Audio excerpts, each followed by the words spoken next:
ከቤተልሔሙ ተነስቶ ወደ ቤተ መቅደሱ ሲገቡ ክርስቶስ ሰው ሆኖ ሊታረድ ሊሰዋ በጉ ወደ ቤተ መቅደስ መግባቱ ወደ ቀራንዮ ለመምጣቱ ምሳሌ ነው።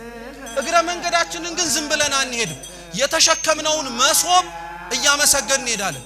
አንቲ ውእቱ መሶበ ወርቅ ንጹህ እንተ ውስቴታ መናህቡ ህብስት ዘወረደ እምሰማያት ወሃቢ ህይወት ለኩሉ ዓለም።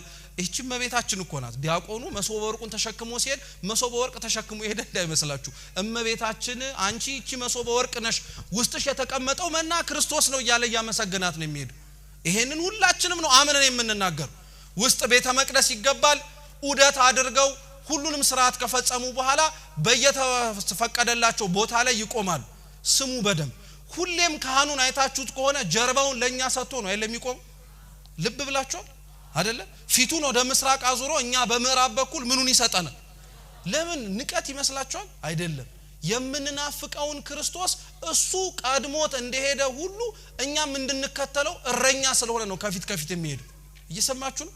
እረኛ ስለሆነ በጎቹ እረኛውን ይከተላሉ። እኛም ካህኑን እንድንከተል ጀርባውን ለኛ ይሰጠንና ኑ ተከተሉኝ ለማለት እኮ ነው።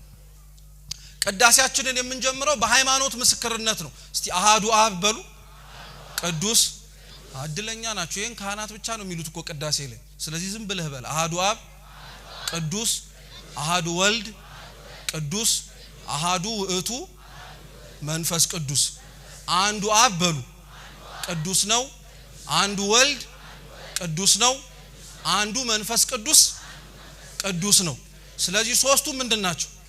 ይሄ የሃይማኖት ምስክርነት ነው። ቅዳሴ እንኳን ስንቀድስ ምስጢረ ሥላሴን ተናግረን አብም ወልድም መንፈስ ቅዱስም ቅዱስ ናቸው ብለን እንጀምራለን።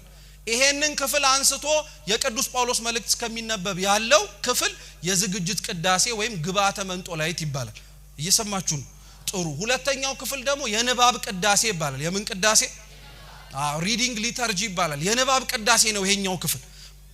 በዚህኛው ክፍል ከ14ቱ የቅዱስ ጳውሎስ መልእክታት መካከል አንዱን ስሙ በደንብ ከሐዋርያት ሥራ አንድ ምዕራፍ፣ ከሌሎች የሐዋርያት መልእክታት ከሰባቱ አንድ፣ መዝሙረ ዳዊት እና ወንጌል ይነበባል። ስንት ምንባባት አሉ ማለት ነው?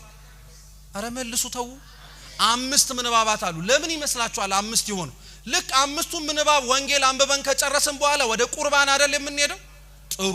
5ቱ ምንባባት ክርስቶስ ሰው ከመሆኑ በፊት የነበረውን 5500 ዘመን የሚያሳዩ ምሳሌዎች ናቸው።